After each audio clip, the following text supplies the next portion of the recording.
Está tanto de los mineralocorticoides como de los glucocorticoides. Hemos visto que los mineralocorticoides son aquellos que tienen que ver con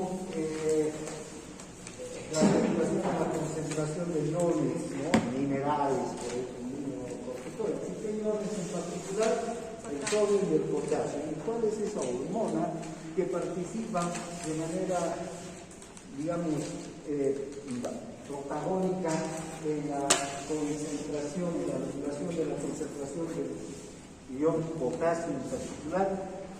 Es la aldosterona. Además, también, recuerdan, participa en la reabsorción del sodio, independientemente del agua, solamente del sodio a nivel de los túbulos, mediante el mismo mecanismo que secreta potasio. Desde luego, es también la aldosterona. Entonces, vamos a ver la función de los mineralocorticoides, en este caso de la aldosterona. Ya hemos visto, cuando hemos hablado del renal, cuando hemos hablado del sistema circulatorio, la función de la aldosterona, ¿no? ¿Qué pasa si falta aldosterona, si no hay producción de aldosterona por la glándula suprarrenal? Lo que vamos a tener es un aumento del potasio a nivel extracelular. Y ustedes saben que en el líquido extracelular el potasio se tiene que mantener en concentraciones, digamos, muy, en límites muy estrechos, ¿no? El 4.2 sería la concentración de potasio, 4.2 miliequivalentes promedio. Puede haber un aumento de 0,3 miliequivalentes o 0,3 miliequivalentes disminuir también. Entonces, entre 3.9 y 4.5 sería el margen, el parámetro. Después se produce hiperpotasemia, hipopotasemia, que son alteraciones graves que pueden llevar a la muerte de las personas. Por eso que la aldosterona es una hormona importantísima, esencial en la fisiología. Si aumenta el potasio en el líquido extracelular, va a traer, por ejemplo, hiperpotasemia. Pero además va a desaparecer el sodio y el cloruro y va a haber una disminución del volumen del líquido total y del líquido extracelular. Va a disminuir las concentraciones del líquido intracelular y del líquido extracelular y del líquido total, ¿no? del cuerpo. Va a descender el gasto cardíaco. El enfermo pasa a un estado de shock y seguido de la muerte. Es como una hiperpotasemia o una ausencia, más que la hiperpotasemia, la ausencia de la aldosterona puede producir toda esta alteración del sistema cardiocirculatorio, de los líquidos, de los volúmenes de los líquidos en particular. De hecho, la aldosterona es responsable de más del 90% de la actividad mineralocorticoide. También la corticosterona tiene algo de actividad mineralocorticoide, el cortisol también tiene algo de actividad mineralocorticoide. Bien.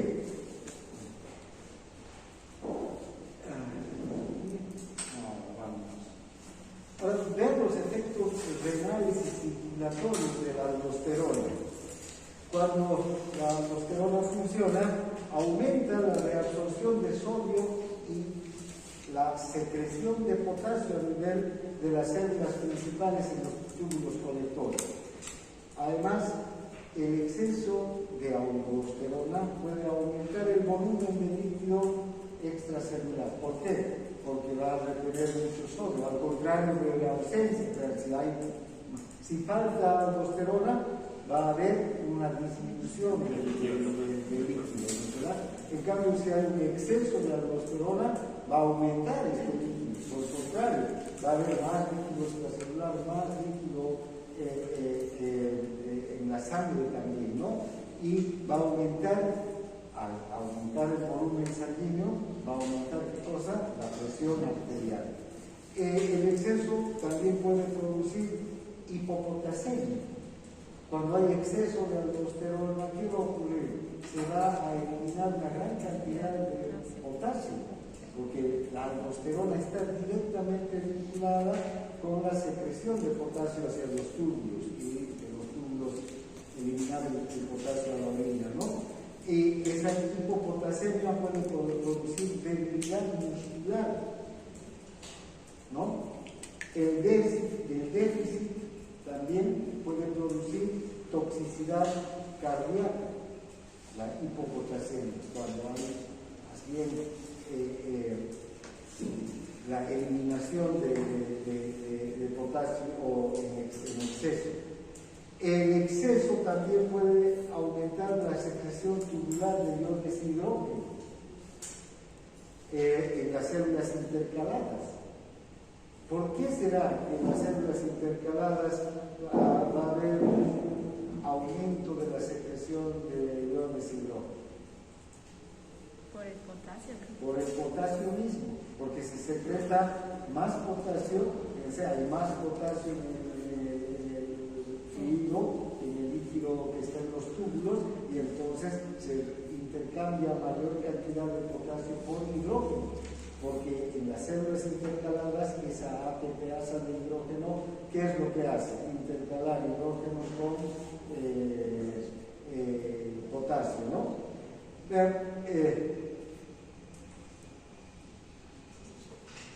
Ahora, también hay efectos de la aldosterona sobre otros mecanismos corporales que incluyen el intercambio de sodio con potasio. Va a actuar sobre las glándulas sudoríparas, las glándulas salivales, las células epiteliales intestinales.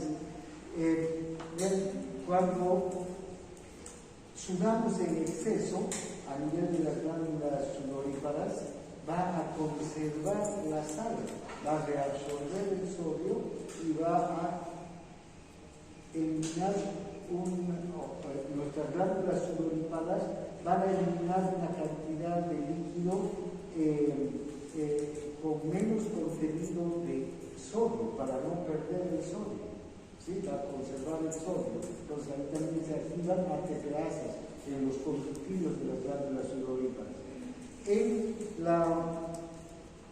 En las glándulas salivales, ¿recuerdan lo que hace o cómo se transforma la saliva que es secretada directamente del acino al canalículo, y cómo esta saliva que en estos canalículos tiene las mismas concentraciones de sodio, de cloro, de potasio y de bicarbonato que el plasma, a medida que va avanzando por los conductillos y los conductos hasta desembocar en la boca, la salida de las parótidas, la salida de las sublinguales. En estos conductillos hay ATPasas que reabsorben sodio y intercambian con potasio. Y además también hay un contratransporte cloro-bicarbonato, de tal suerte que la saliva, ¿cuánto contiene de sodio? 15 miliequivalentes, cloro 15 miliequivalentes, en cambio potasio 30 miliequivalentes, bicarbonato entre 50 y 70 miliequivalentes. Fíjense cómo se transforma las características de la saliva. Esa es función de la aldosterona. Y también en las células epiteliales intestinales potencia la absorción intestinal de sodio de las ATPasas que están en el intestino. Ahora, vean, ¿cuál es el mecanismo celular de acción de la aldosterona entonces? ¿Por qué produce estos efectos en las células la aldosterona? La aldosterona, una vez que se libera de la glándula suprarrenal, pasa a la circulación y hacia dónde se dirige, hacia el riñón, o también se dirige hacia las células salivales, hacia las glándulas salivales, o hacia las glándulas sudoríparas, o hacia el intestino. La principal función de la aldosterona la estudiamos usted en el riñón, porque ahí es donde controla, ¿no? Realmente la concentración de potasio. Ahora, si vemos como ejemplo la célula principal,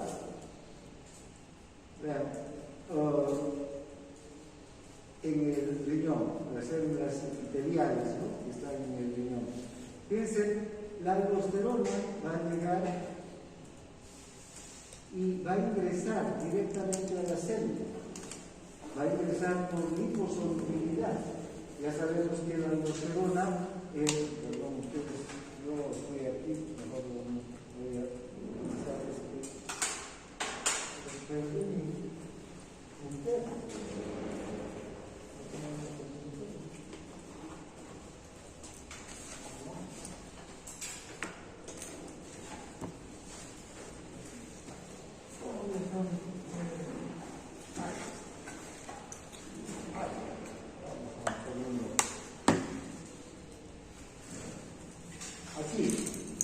La aldosterona llega y por liposolubilidad ingresa al interior de la célula. Es un corticoide, es liposoluble y entonces directamente ingresa a la célula. Y aquí está el receptor. ¿Ven? MR dice, este es el receptor mineralocorticoide, el receptor de la aldosterona. Una vez que la aldosterona se une al receptor, ingresa al núcleo. Y fíjense cómo en el núcleo se ubica junto a los genes, ¿no?, al ADN, y activa la transcripción génica. ¿Y qué hace? Activa la transcripción para dos tipos de proteínas en particular. ¿Ven? Una que es la ATPasa sodio y potasio. Esta aumenta la cantidad de ATPasas, entonces, que se van a poner en la membrana vasolateral de la célula, y también aumenta los canales de sodio, estos canales de sodio que están en la membrana luminal, aquí donde se va a reabsorber el sodio, desde el túbulo. Entonces, cada vez que hay que reabsorber sodio y secretar potasio, fíjense, la aldosterona llega, activa esta ATPasa, primero ingresa al núcleo, produce, sintetiza estas bombas, muchas bombas que se ponen aquí, y activa la secreción de potasio intercambiando por el sodio. Y el sodio es arrastrado desde el espacio de la luz del túbulo, ¿no?, desde el túbulo, y el potasio por difusión va a pasar luego desde la célula hacia el túbulo y se va a excretar por la orina. ¿Verdad? Entonces, esta es la acción de la ATP, de la aldosterona. Entonces, va a promover la síntesis de esta ATPasa. Esta es una enzima, tiene una función ATPasa, precisamente, tiene una función enzimática. ¿Por qué es una enzima esta? ¿Qué hace? Además de transportar el sodio y el potasio, ¿por qué se la llama enzima? ¿Por qué es una enzima? Porque sin el ATP. Porque hidroliza al ATP. Tiene una función ATPasa, por eso se llama ATPasa, porque lo hidroliza al ATP. Y ese ATP hidrolizado, un fosfato de alta energía, se va a unir a la bomba, a la proteína, y va a producir el intercambio de potasio y de sodio, ¿no? Bueno, esto ya lo hemos visto antes. Ahora, ¿cómo se regula la secreción de la aldosterona? La secreción de la aldosterona se va a regular, en primer lugar, a partir de la concentración de iones potasio. Si aumenta la concentración de iones potasio en el líquido extracelular, aumenta la secreción de aldosterona. ¿Sí? Disminuye la concentración de potasio en el líquido extracelular, disminuye también la secreción de aldosterona por parte de la glándula. También el aumento de la actividad del sistema renina-angiotensina va a aumentar la secreción, va a incrementar la secreción de la aldosterona. Recuerda, cuando disminuye la presión arterial, se activa el sistema renina-angiotensina, la angiotensina 2 se dirige hacia la glándula suprarrenal y ahí estimula a la secreción de aldosterona. Entonces, estos dos son los estímulos principales que van a producir la secreción de aldosterona. Fíjense que el incremento de la concentración de iones sodio en el líquido extracelular apenas reduce la secreción de aldosterona. Casi no hay, no interviene el sodio en la regulación de la aldosterona. El sodio tiene otros mecanismos de control, la natriuresis por presión. Por ejemplo, si aumenta el sodio del líquido extracelular, se activa ese mecanismo de natriuresis por presión en los riñones, ¿no? Donde la aldosterona no tiene nada que ver. Entonces, el sodio no está casi vinculado a la secreción de aldosterona, ni a la secreción, ni a la, digamos, al ahorro, digamos, ¿no? la disminución de la secreción de la aldosterona. Ahora, se necesita ACTH de la adenohipófisis para la secreción de aldosterona, aunque no es un efecto, no tiene un efecto regulador. No es que la presencia de la ACTH va a aumentar o va a disminuir por mecanismos de retroalimentación negativa la secreción de aldosterona, como ocurre con el cortisol. En el caso del cortisol, la ACTH sí va a regular la secreción de cortisol, va a aumentar o va a disminuir, para que la ACTH solamente interviene para disponer de pregnenolona en las células glomerulares donde se produce la aldosterona. Después no va a intervenir en la regulación. En realidad, quienes intervienen en la regulación son los iones potasio y la angiotensina. ¿Ya? Esas son dos. Bien. Ahora hablemos de las funciones de los glicocorticoides.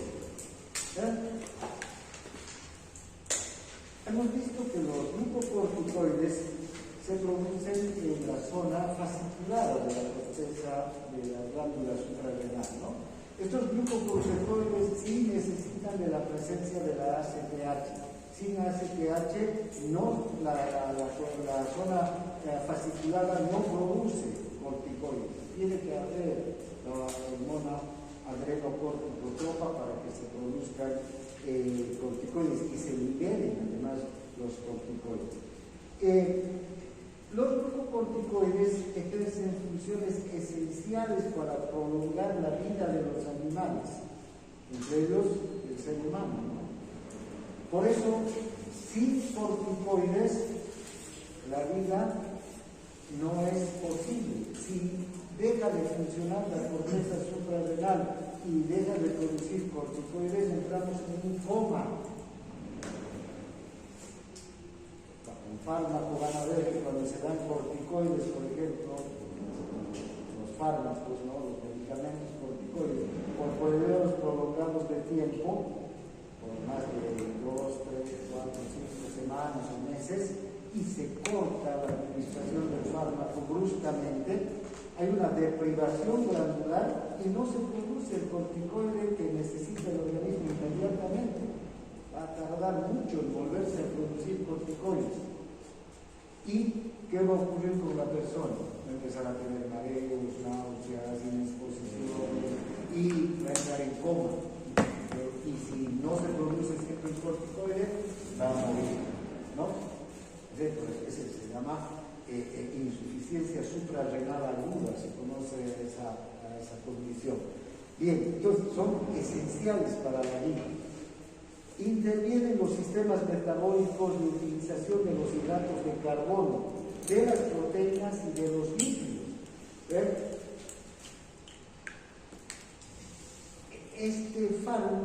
Estas hormonas son importantes para resistir el estrés, tanto físico como mental.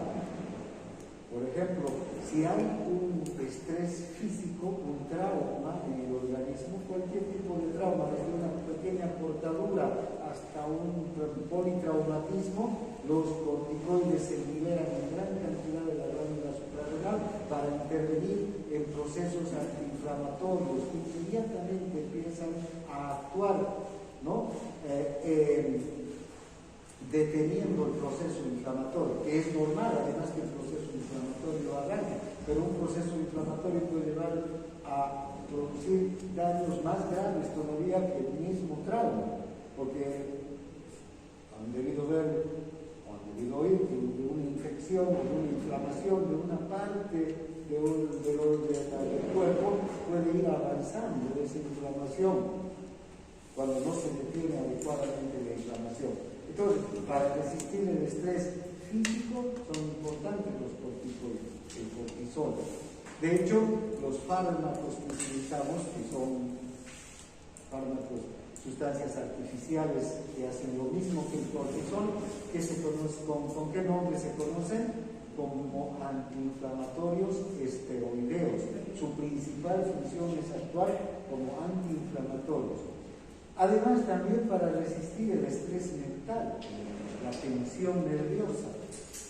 Y vean, este aspecto del estrés mental lo soportamos todos los días, ¿no? Nos levantamos, despertamos y empezamos a pensar en todo lo que nos espera del día y empezamos a entrar en tensión. Es normal.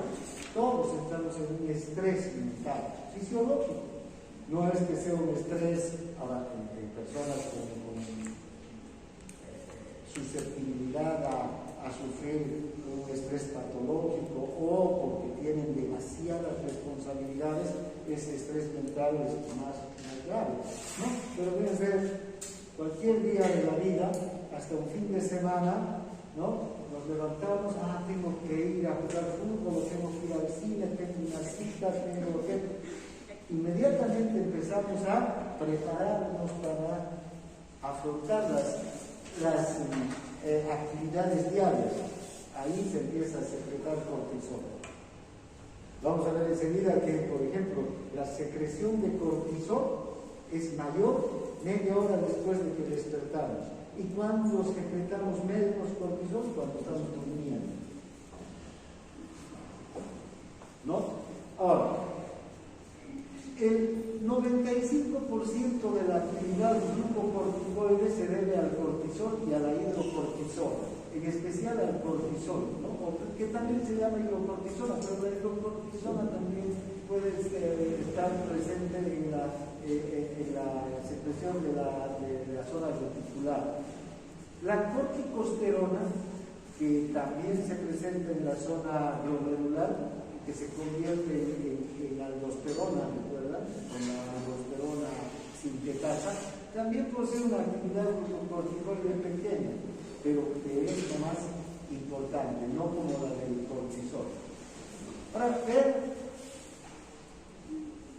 enseguida vamos a ver las funciones que tiene el cortisol, pero el cortisol también es una hormona esteroidea que actúa directamente en el núcleo, llega hasta el núcleo y en el núcleo se une con su receptor, en el núcleo de las células de casi todo el organismo.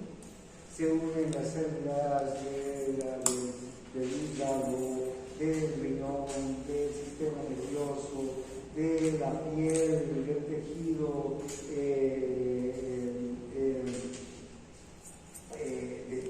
de la musculatura gastrointestinal. En fin, el cortisol tiene funciones todo el organismo. En unas células y en unos órganos tiene unas funciones y en otros otras funciones. Fíjense cómo el cortisol, de hecho, en lo que se refiere a la inflamación, por ejemplo, fíjense, cuando ingresa al núcleo, va a activar o va a inhibir ciertas actividades enzimáticas que se dan en las células. En algunas células va a inhibir la actividad enzimática y en otros va a activar esa actividad enzimática. Fíjense, en algunas va a reducir la transcripción de ciertas enzimas que intervienen en estos procesos. Fíjense, va a disminuir, o no solo de ciertas enzimas, sino también de ciertas proteínas que intervienen en el proceso. Va a reducir la transcripción de quimiosinas, como las interleucinas 8, las RATs, las MIP1-alfa, las MCP1, la eotaxina. Todas estas sustancias intervienen en los procesos inflamatorios, en los procesos de respuesta del organismo a la inflamación y a la infección.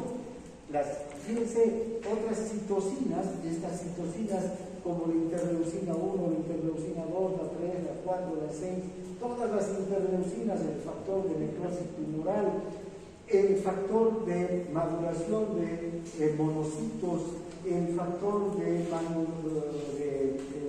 maduración de neutrófilos, todos esos factores que se activan durante el proceso inflamatorio van a ser reducidos en su transcripción por el cortisol. Cuando veamos en la próxima unidad sangre, vamos a ver cómo estas interleucinas se producen a partir de la activación del linfocito colaborador, del linfocito T colaborador, que produce estas interleucinas que van a intervenir en el proceso inflamatorio y que van a desencadenar un montón de procesos vinculados con la inflamación. Ustedes están viendo en este momento fisiopato. No, patología. Fisiopato es al año van a ver la fisiopatología de la inflamación. Y van a ver cómo todas estas interleucinas intervienen en la inflamación. Enzimas indestructibles como la óxido nítrico sintetasa. ¿Para qué sirve el óxido nítrico sintetasa? Para producir óxido nítrico. ¿Y dónde se produce óxido nítrico? En el endotelio. ¿Y cuándo se produce óxido nítrico? Por ejemplo, cuando hay procesos también de inflamación. ¿Para qué? Para que se dilaten las arterias y aumente el flujo sanguíneo. La ciclooxigenasa 2, que participa del proceso inflamatorio también, formando prostaglandinas proinflamatorias. De hecho, los AINES, los fármacos antiinflamatorios, inhiben a esta ciclooxigenasa. Y vean, el propio cortisol tiene la capacidad de inhibir a la ciclooxigenasa 2. La fosfolipasa A2, esta fosfolipasa A2 empieza el proceso de la inflamación. Cuando hay un daño en la célula, ¿qué es lo que se daña? La membrana celular. ¿Y de qué está compuesta la membrana celular? De fosfolípidos. Esta enzima convierte los fosfolípidos de la membrana en ácido araquidónico y la ciclooxigenasa al ácido araquidónico en enzimas o en prostaglandinas proinflamatorias que activan a la histamina, activan a las citocinas también, ¿no? Receptores de endotelina, NK1, NK2, que también responden al proceso inflamatorio, en especial cuando hay hemorragias. Moléculas de adhesión como la ICAM1, la selectina. También cuando veamos sangre vamos a ver a esta ICAM1. ¿Para qué sirve la ICAM1? Son moléculas de adhesión. ¿Qué quiere decir eso? Que para que haya la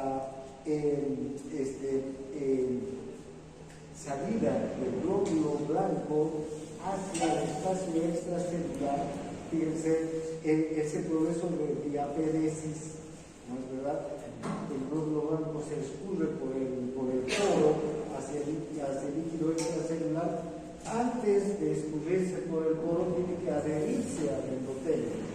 Estas son las que producen esa, digamos, adhesión del glóbulo blanco hacia el endotelio para que pueda empezar el proceso de diaperesis. Bien, entonces ahí se vienen, fíjense, qué acciones, múltiples acciones de los glucocorticoides sobre enzimas o sobre proteínas específicas. ¿Qué hacen entonces en el núcleo de las células? Inhiben que se transcriban esas enzimas. En otros núcleos, en otras células, más bien van a aumentar la transcripción. Fíjense, la lipocortina, que es otro inhibidor de la fosfolipasa A2. Ya hemos visto que la fosfolipasa A2 convierte el ácido o los fosfolípidos en ácido araquidónico. Entonces, disminuye la producción de ácido araquidónico. Inhibidor de la fosfolipasa A2, el CC10, otro inhibidor de la fosfolipasa A2 para el proceso de inflamación. Activa la síntesis de adrenoreceptores. ¿Para qué? Para que, para el estrés, ¿no? Para cuando descargamos adrenalina, los adrenoreceptores beta 2 van a aumentar en su transcripción y puedan ser activados. Es antagonista del receptor de la interleucina 1. La interleucina 1 interviene directamente en el proceso de inflamación. Y inhibidor del factor de necrosis tumoral, inhiben la síntesis de genes proinflamatorios. IKD-alfa es inhibidor del factor de necrosis y también de los genes proinflamatorios. Entonces, como ustedes pueden ver, hay muchísimas acciones genómicas que tiene el cortisol en el organismo. Ahora, veamos ahora ya los efectos del cortisol sobre el metabolismo de los hidratos de carbono. El cortisol estimula la gluconeogenia. ¿Qué es esto? Esto hace que se formen hidratos de carbono a partir de proteínas y de otras sustancias. Aumenta entonces también la formación de enzimas en los hepatocitos. A nivel del hepatocito, el cortisol va a actuar en el núcleo del hepatocito, haciendo que se formen enzimas que participan en la gluconeogenia, ¿no? Convertir los aminoácidos en glucosa. Moviliza los aminoácidos de los tejidos extrahepáticos hacia el hígado. Es decir, fíjense, el cortisol tiene una función, por ejemplo, en el músculo esquelético, el cortisol lo degrada y destruye las proteínas, degrada las proteínas, actúa sobre las proteínas produciendo su degradación, activa entonces proteasas en el músculo para que el músculo ceda los aminoácidos y estos aminoácidos pasen a la circulación y se lo movilizan hacia el hígado. Por eso es que hay una disminución de la masa muscular cuando hay un exceso de cortisol. Eso pasa, por ejemplo, en tratamientos prolongados con corticoides. Por otro lado, disminuye la utilización de la glucosa. Prioriza esta glucosa para el cerebro. ¿Ya? Y retrasa la velocidad de la utilización de la glucosa en algún lugar comprendido entre el punto de entrada en la célula y de su descomposición final. Entonces, fíjense, va a inactivar a las enzimas de la glucólisis, ¿no? Luego, incrementa la glucemia, como disminuye la utilización de la glucosa por los tejidos, Entonces, la glucosa prácticamente no entra a las células. ¿Dónde se queda la glucosa? En la sangre. Y aumenta la glicemia. A estos se llama como diabetes suprarrenal. ¿No? Ahora, fíjense, esa glucosa que está en la sangre va a ser priorizada, por ejemplo, para el cerebro, ¿no? Porque el cerebro necesita de glucosa para actuar. Ahora, esto hay que tener en cuenta que en un paciente diabético se va a incrementar más todavía la glucosa gracias a la presencia del cortisol. Normalmente, bueno, el cortisol fisiológicamente hace aumentar la glucosa tanto en pacientes no diabéticos como diabéticos. Pero ¿qué pasa si damos un corticoide, un fármaco corticoide a un paciente diabético? Lo vamos a elevar con el glucosa, ¿no? Hay que tener en cuenta eso. También hacen que suba la presión arterial, pero no por un mecanismo directamente vinculado con la presión arterial, sino que en hipertensos lo que hace es disminuir el efecto de los antihipertensivos. Ahora, ver los efectos del cortisol sobre el metabolismo de las proteínas. Ya hemos visto que va a movilizar aminoácidos, ¿verdad? Para que se conviertan en glucosa. Entonces va a reducir las proteínas celulares de los depósitos de todo el organismo. Por una parte va a intervenir en evitando la síntesis de proteínas. ¿Recuerdan la glucosa? No solo todavía de la insulina, pero sí de la hormona del crecimiento. ¿Qué hace la hormona del crecimiento? Estimula más bien la síntesis de proteínas. Esta hormona, por el contrario,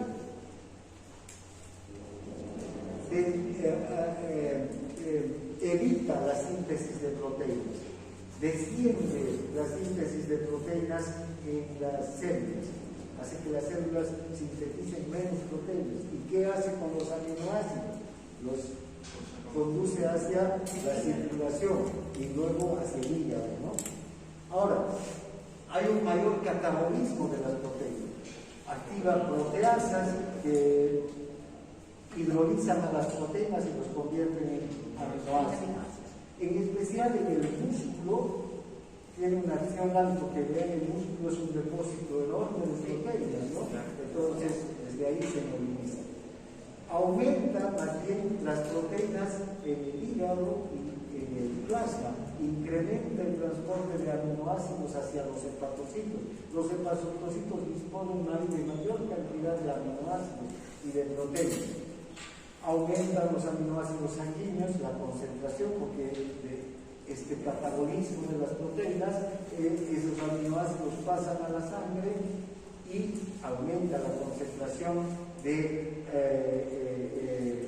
aminoácidos en la sangre y se incrementa el transporte desde todos los tejidos extrahepáticos hacia el hígado.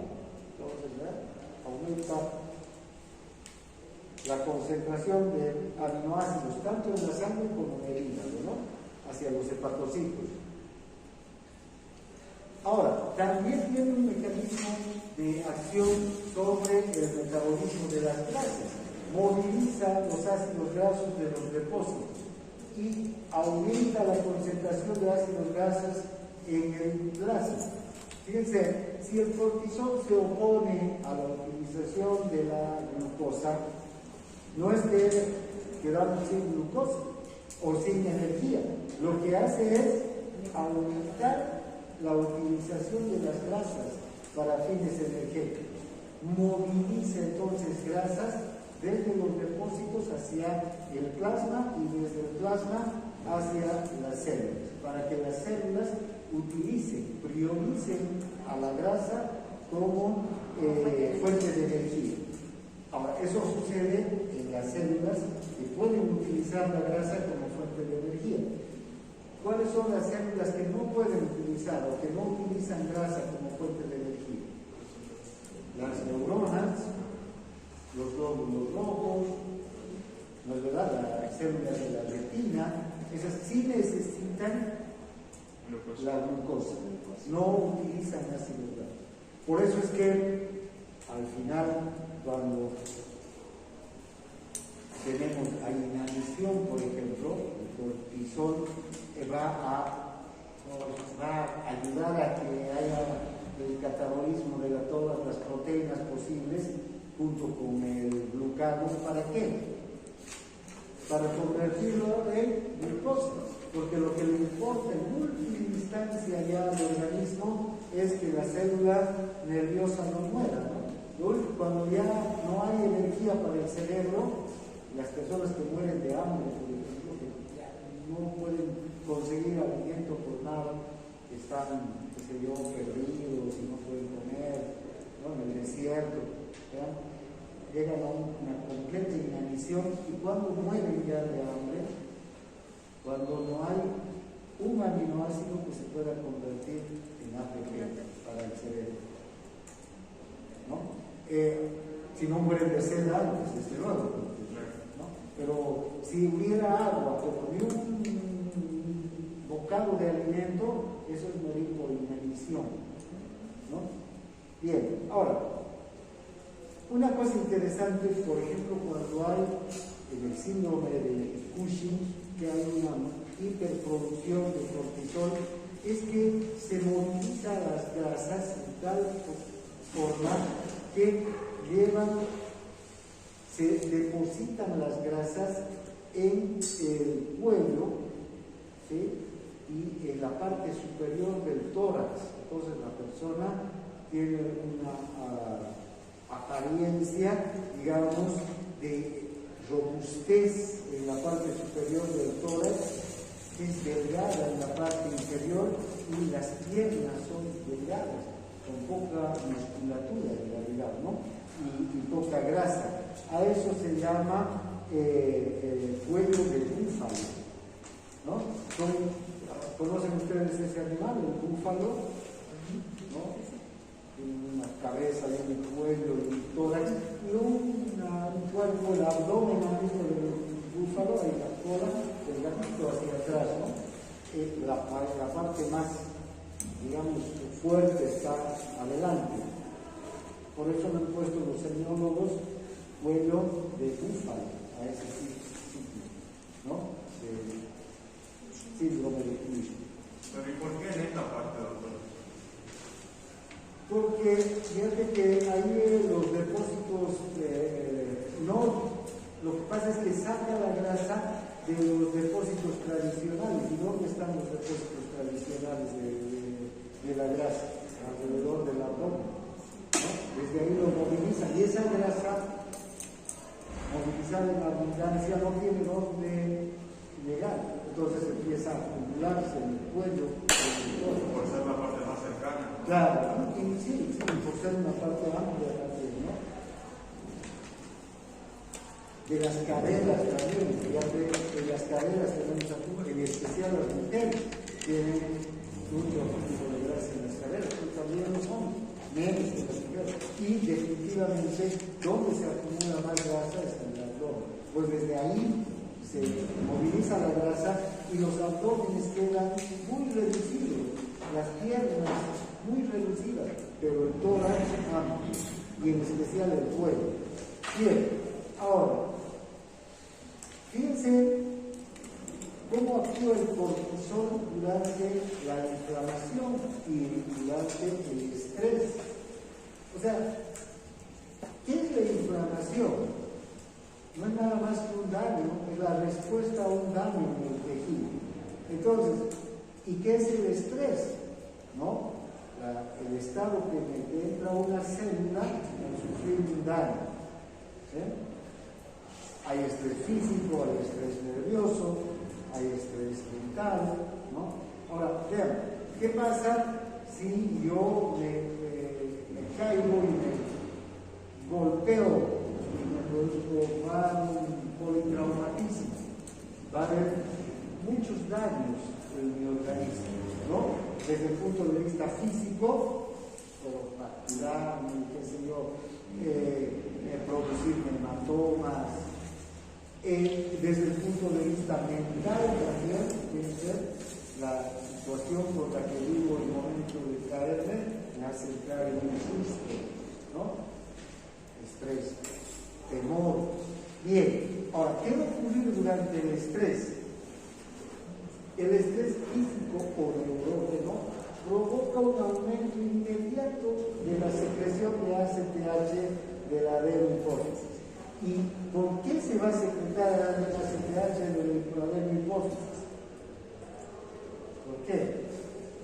Porque se va a secretar previamente la hormona liberadora del ACTH que va a ser liberada desde el hipotálamo. Y recuerden, el hipotálamo recibe todos los estímulos, incluso el susto, el miedo, el hipotálamo va a percibir. Entonces, todo el estrés nervioso y físico se va a concentrar en el hipotálamo, va a haber liberación de la hormona liberadora de ACTH y la adenohipófisis va a empezar a liberar en ese mismo momento ACTH, ¿no?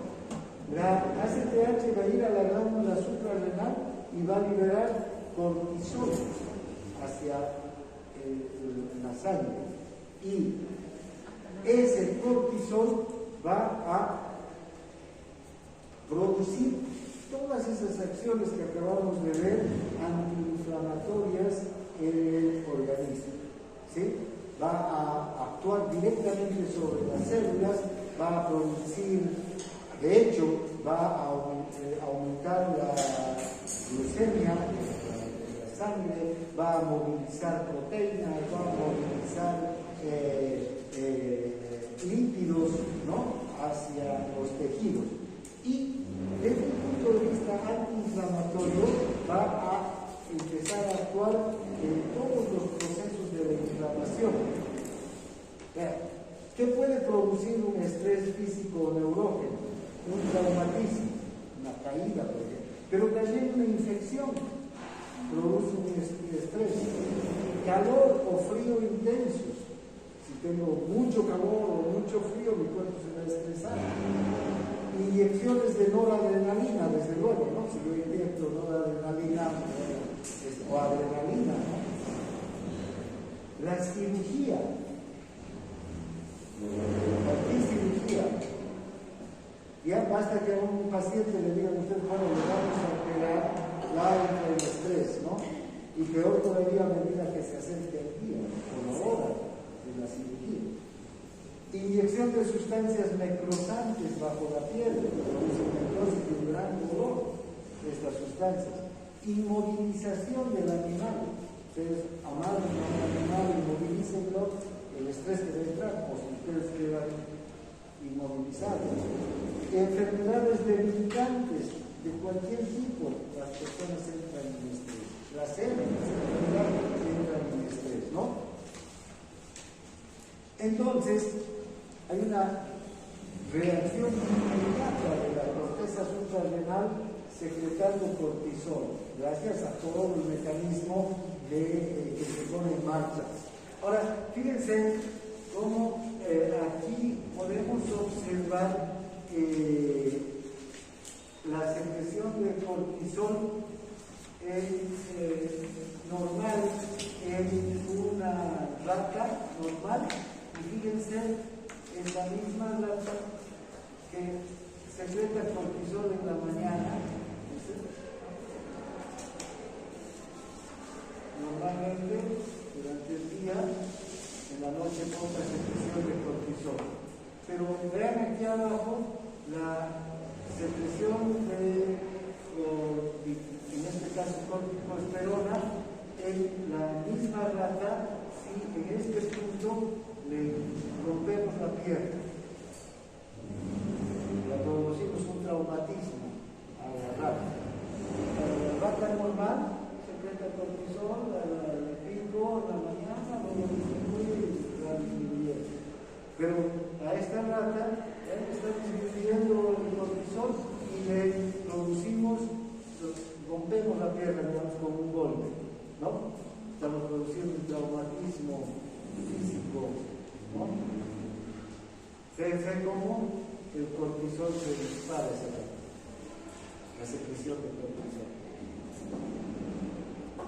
Bien. Entonces, el cortisol tiene potentes efectos antiinflamatorios. En realidad, utilizamos nosotros corticoides artificiales, ¿no? Sintéticos, medicamentos, fundamentalmente por estos efectos antiinflamatorios. Cualquier traumatismo que nuestro organismo sufra va a producirse inflamación. La célula va a ser respondida con una serie de acciones. Se van a desencadenar una serie de procesos bioquímicos para responder al daño. A esa respuesta se conoce como inflamación, ¿ya? Pero muchas veces la inflamación puede ser más perjudicial que el propio trauma o el propio daño. Por eso nuestro organismo es capaz de responder a la inflamación secretando cortisol. Vean, ¿qué ocurre cuando hay un proceso inflamatorio? Vamos a hacer una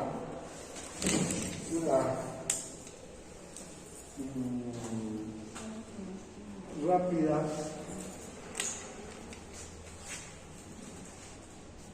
Si aquí se produce un daño en esta célula, esta es una célula, se produce un daño, se va a activar, en la membrana celular, se va a activar esa enzima, la fosfolipasa A2. ¿Ya? La fosfolipasa A2.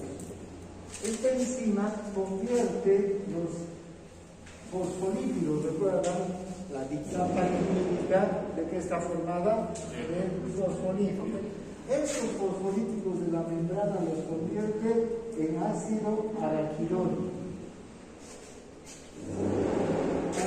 Inmediatamente se activa una enzima, la ciclooxigenasa 2, que convierte el ácido araquidónico en prostaglandinas. Y las prostaglandinas, estas prostaglandinas proinflamatorias, van a activar citocinas, interleucinas, histamina, heparina, serotonina, un montón de sustancias que intervienen en el proceso inflamatorio. Además, vean, cuando se daña una célula, ¿qué cosas tenemos aquí? Los lisosomas, que son enzimas proteolíticas. Estos lisosomas pueden quedar libres del líquido extracelular y atacar esta célula. ¿Sí? Además, estas interleucinas pueden activar la llegada de ¿qué? De neutrófilos, de macrófagos, de linfocitos a este sitio, ¿no? Estas células pueden, además de los linfocitos en especial, también empezar a activarse contra las células vecinas que están sanas. Estas células están sanas, no tienen nada, pero el proceso inflamatorio puede ir ganando terreno. Estas enzimas proteolíticas, las interleucinas, los neutrófilos, los macrófagos, los linfocitos que llegan, pueden producir que vaya aumentando el área de inflamación. ¿Sí? Ahora, en ese instante, entonces, ¿verdad?, la corteza suprarrenal empieza a producir cortisol. ¿Para qué? Para evitar que el daño de una célula o dos o de un grupo de células se vaya ampliando, ¿no? Se vaya ampliando. De hecho, interviene, ya hemos visto, inhibiendo a la fosfolipasa A2, inhibiendo a la ciclooxigenasa para que no haya formación de estas prostaglandinas. Además, inhibe también la síntesis de estas enzimas o de estas proteínas, las interleucinas, las citocinas que participan en el proceso inflamatorio. ¿no? Ahora, gracias a eso, la inflamación queda circunscrita a un área. Ahora, ven, eso normalmente sucede en nuestro organismo, pero a veces este proceso inflamatorio es tan grande que igual, a pesar de que nuestra glándula suprarrenal está produciendo cortisol, el proceso inflamatorio puede ir avanzando y descontrolarse. Y la persona terminal, en especial con las infecciones, ¿no? Ahora,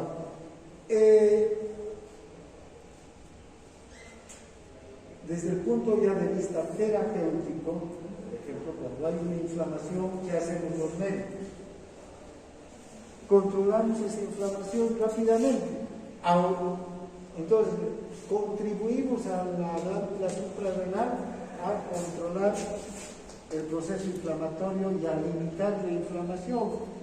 Por eso damos, por ejemplo, los fármacos antiinflamatorios, damos los AINES, ¿no? Hay, qué sé yo, el ibuprofeno, el diclofenaco, el meloxicam, el piroxicam. Todos esos fármacos los utilizamos ¿para qué? Para detener el proceso inflamatorio. Es mejor detener el proceso inflamatorio. O también podemos utilizar corticoides sintéticos, que son más potentes todavía para detener el proceso inflamatorio. Este es un proceso inflamatorio agudo, pero hay procesos inflamatorios crónicos, como por ejemplo el de la artritis. Ese es un proceso inflamatorio crónico que empieza con una pequeña inflamación de la articulación y debido a esto, a este mecanismo de ampliación de la inflamación, después de 3 meses la articulación tiene más dificultad para moverse. Después de 6 meses, más dificultad todavía. A los 2 años la persona ya le cuesta. Fíjense, va ampliándose la inflamación y el dolor y las molestias, la limitación incluso esos son procesos inflamatorios crónicos. O la mayor parte de los procesos inflamatorios crónicos empiezan con una pequeña molestia, con una inflamación muy pequeña, pero va ampliándose.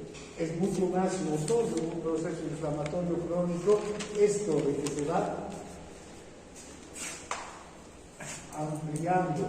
La inflamación puede ser más perjudicial que el propio trauma o la propia lesión inicial que produjo la inflamación. Entonces es bueno aquí evitar la inflamación. Ahora, normalmente nosotros estamos sometidos a una serie de estrés, de estímulos o de causas de estrés, los humanos, los animales en general, ¿no? Nos golpeamos, nos chocamos, nos enfermamos. El cortisol de nuestra glándula suprarrenal se encarga de precisamente limitar estos procesos inflamatorios. Sin cortisol moriríamos rápidamente por un proceso inflamatorio que no se podría detener. Bien, entonces, ahora, la medicina además puede retener más temprano todavía y evitar que estos procesos inflamatorios avancen, porque tenemos ya los medicamentos, ¿no? Además, acortamos el proceso inflamatorio. Un paciente que se cae y se fractura el brazo, ¿vean? Va, tal vez con el tiempo, no, tal vez no, pero con el tiempo va a recuperar, digamos, un poco la función, el dolor va a ir cediendo conforme vaya pasando el tiempo. Eso ocurrió en la antigüedad, cuando no teníamos AINES, cuando no teníamos morfina, cuando no teníamos corticoides. La gente se las tenía que aguantar y esperar que no se complique. Si se complicaba, solía morir. Si no se complicaba, sobrevivía, ¿no? ¿Verdad? Hoy día, ¿qué hacemos? Acortamos el periodo. El paciente se fracturó, le damos antibióticos, antiinflamatorios, ya no le duele, puede tolerar mejor, la inflamación se detiene rápidamente con los medicamentos. Pero lo que les quiero decir es que sin necesidad de esos medicamentos, nuestra glándula suprarrenal produce cortisol que hace exactamente eso. una acción antiinflamatoria, ¿ya? Por eso es esencial para la vida el cortisol. Un animal no puede sobrevivir si no hay cortisol, no puede enfrentar el estrés, tanto físico como mental. Ahora, fíjense cuáles son las etapas de la inflamación: liberación de histamina, bradicimina, enzimas proteolíticas, prostaglandinas, leucotrienos. En el dibujo que les hice, es el momento en el que se produce, digamos, el daño en el tejido, la liberación de todas estas sustancias proinflamatorias. Estas van a producir un aumento del flujo sanguíneo, ¿no? Ustedes conocen la tétrada de Simpson, voy a hablar de la tétrada de Simpson: rubor, tumor, calor y dolor. Aquí tendríamos el rubor, porque aumenta el flujo sanguíneo, se enrojece la zona, porque hay un aumento de la histamina, el óxido nítrico, fíjense que se activan para producir vasodilatación, aumentan el flujo sanguíneo, ¿no? La histamina en especial. Luego hay salida de plasma hacia el líquido extracelular. Hay un aumento de la permeabilidad capilar. La bradicimina generalmente está involucrada en esto, que hace que se produzca el edema. Y esto en esa tétrada, ¿qué será? El tumor. Vean. Luego, la misma bradicimina, ¿qué activa la bradicimina en el tejido?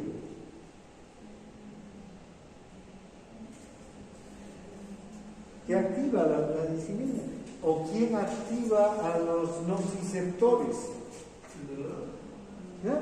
La bradicimina es, ¿recuerdan cuando hemos visto el dolor?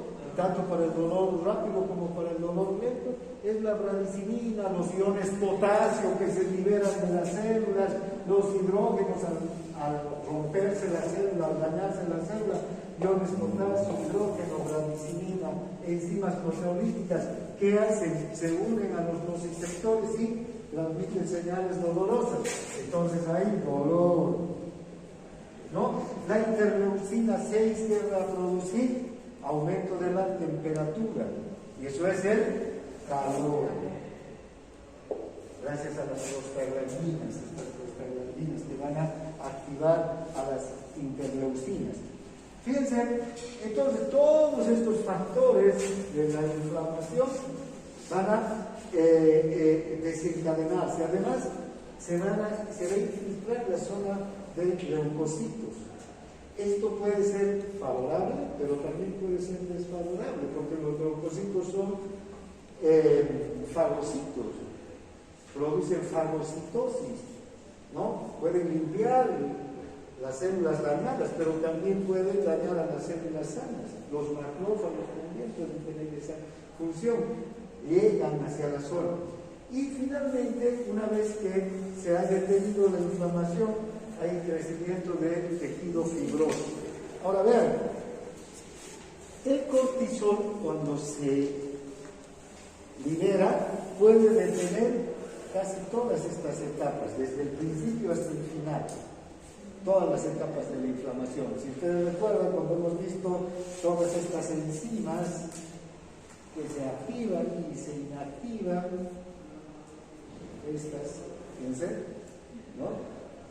Actúan todas esas sobre estas sustancias, sobre la liberación o sobre la síntesis de estas sustancias que participan en la inflamación. Entonces el cortisol por sí solo empieza a detener el proceso inflamatorio y a ayudar a que los tejidos se restituyan rápidamente a sus funciones. Bien. Aquí tenemos precisamente lo que sucede, este gráfico, ¿verdad? Aquí tenemos a la fosfolipasa que actúa sobre los fosfolípidos y los convierte en ácido araquidónico. Luego aquí la ciclooxigenasa va a actuar sobre el ácido araquidónico y los va a convertir en prostaglandinas que van a participar del proceso inflamatorio.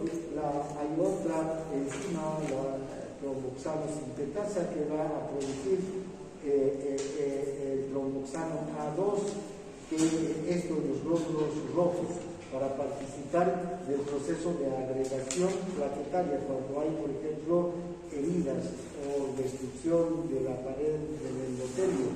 El tromboxano A2 hace que las plaquetas se adhieran a la superficie lesionada del endotelio para o solucionar solo las plaquetas con un parche que se llama tapón plaquetario, o arrancar también el proceso de la coagulación sanguínea.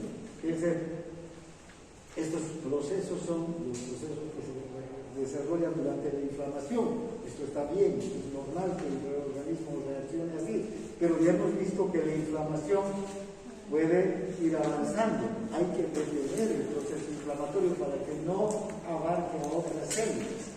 Entonces, ahí es donde entra el cortisol, ¿no?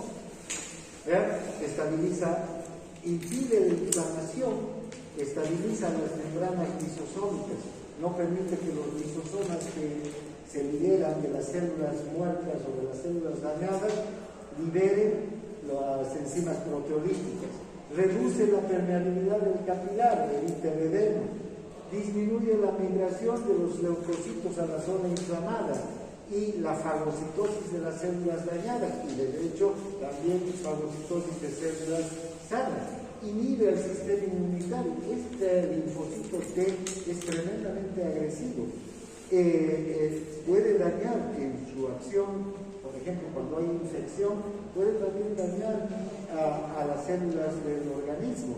Tiene una acción de defensa muy importante, pero en algunos casos y en las zonas de inflamación puede empezar a dañar a células sanas. Por eso es que el cortisol empieza a evitar que haya una proliferación y una migración muy grande de estas células hacia las zonas inflamadas. Disminuye la fiebre, ¿no?, por la reducción de la interleucina 1 por los leucocitos. El cortisol entonces resuelve la inflamación en un plazo de horas a días. El cortisol que produce nuestra glándula suprarrenal es capaz de reducir la inflamación.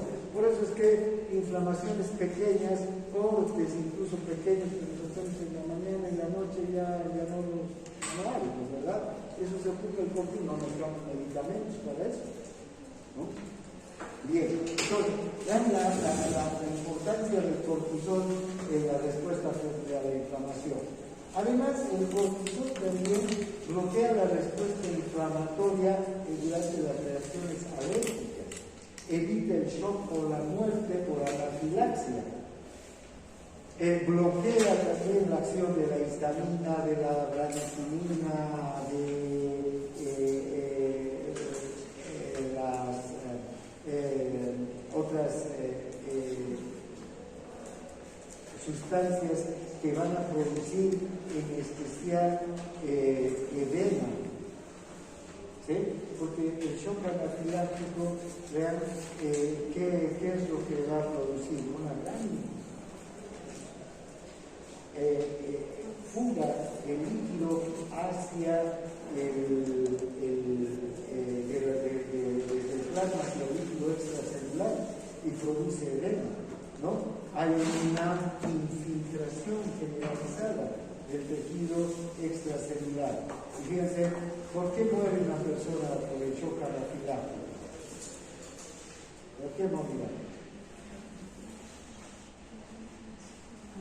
En el shock anafiláctico hay salida de líquidos, el líquido extracelular, hay disminución del líquido sanguíneo, del volumen sanguíneo.